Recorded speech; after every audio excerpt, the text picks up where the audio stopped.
حضرت سعید بن زید رضی اللہ تعالیٰ عنہ کے حالات و واقعات۔ حضرت سعید رضی اللہ تعالیٰ عنہ کے والد زید ساری عمر حق کی تلاش میں رہے۔ آخر کار جب ملک شام میں ان کے والد ماجد کو اس بات کی خبر ملی کہ مکہ معظمہ میں رب العزت ایک نبی کو ملبوس فرمائے گا جو دین ابراہیم کی تجدید کرے گا، اسی لیے وہ نبی اکرم صلی اللہ علیہ وآلہ وسلم کی تلاش میں مکہ معظمہ روانہ ہوئے۔ ابھی وہ راستے ہی میں تھے کہ مکہ معظمہ نہیں پہنچے کہ اچانک کچھ بدوؤں نے انہیں قتل کر دیا۔ اس وجہ سے وہ نبی اکرم صلی اللہ علیہ وآلہ وسلم کی زیارت سے مشروف نہ ہو سکے۔ جب آپ اپنی آخری سانسیں لے رہے تھے تو اچانک آسمان کی جانب نگاہ اٹھائی اور دعا کی کہ یا الہی، اگر تو نے مجھے دیدار نبی جیسی نعمت سے محروم رکھا ہے تو میرے بیٹے سعید کو اس خیر و برکت سے محروم نہ رکھنا۔ اللہ رب العزت نے حضرت زید کی دعا کو شرف قبولیت بخشا، جس کا نتیجہ یہ ہوا کہ جب نبی اکرم صلی اللہ علیہ وآلہ وسلم نے دین کی دعوت پیش کی تو حضرت سعید ان حضرات میں سے ہیں کہ جنہوں نے پہلے مراحل میں رب العزت کی وحدانیت اور نبی اکرم صلی اللہ علیہ وآلہ وسلم کی رسالت قبول کی۔ آپ رضی اللہ تعالیٰ عنہ کا ایمان لانا کوئی عجیب بات نہیں تھی، کیونکہ آپ ایسے گھرانے سے تعلق رکھتے تھے جو بت پرستی سے پہلے ہی متنفر تھے، اور آپ رضی اللہ تعالیٰ عنہ کا مشرف با اسلام ہونا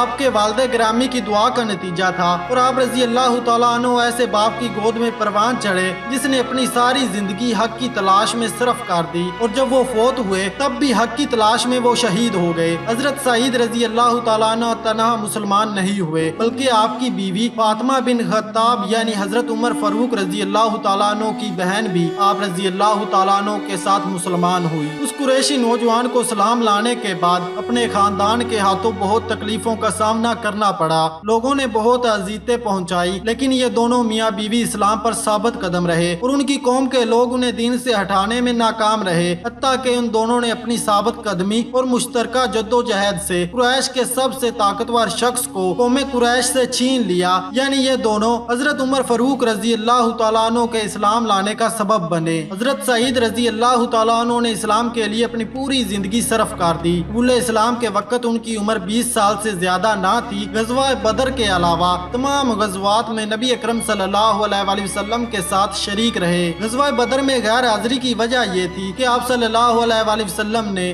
آپ رضی اللہ تعالیٰ عنہ کو ایک خاص مقصد کے لیے بھیجا ہوا تھا، کسریٰ کا تخت چھیننے اور قیصر کی سلطنت کو تہس نہس کرنے میں مسلمانوں کے شریک کار رہے۔ سب سے بڑھ کر بہادری کے جوہر آپ رضی اللہ تعالیٰ عنہ کے غزوہ یرموک میں نمایاں ہوئے۔ آپ رضی اللہ تعالیٰ عنہ کے غزوہ یرموک کے کارنامے میں اہم بات یہ ہے کہ حضرت سعید رضی اللہ تعالیٰ عنہ فرماتے ہیں کہ غزوہ یرموک میں مسلمانوں کی تعداد تقریباً 24,000 اور رومیوں کی فوج کا لشکر 1,20,000 افراد پر مشتمل تھا، اور ہماری جانب بڑے جو جلال سے بڑھتے چلا آ رہا تھا۔ یوں معلوم ہوتا تھا کہ کوئی پہاڑ ہماری جانب چلا آ رہا ہے۔ لشکر کے آگے بڑے بڑے پادری سلیب اٹھائے بآواز بلند چلے آ رہے تھے، پورے لشکر کی آواز بجلی کی طرح گونج رہی تھی۔ جب ان کی یہ حالت دیکھی تو یہ جاہ و جلال دیکھ کر خوف زدہ ہو گئے۔ اس نازک مرحلے میں حضرت ابو عبیدہ بن جراح رضی اللہ تعالیٰ عنہ مسلمانوں کو جوش و جذبہ دلانے کے لیے پرجوش انداز میں ارشاد بانی سناتے ہیں، اگر تم اللہ کی مدد کرو گے تو وہ تمہاری مدد کرے گا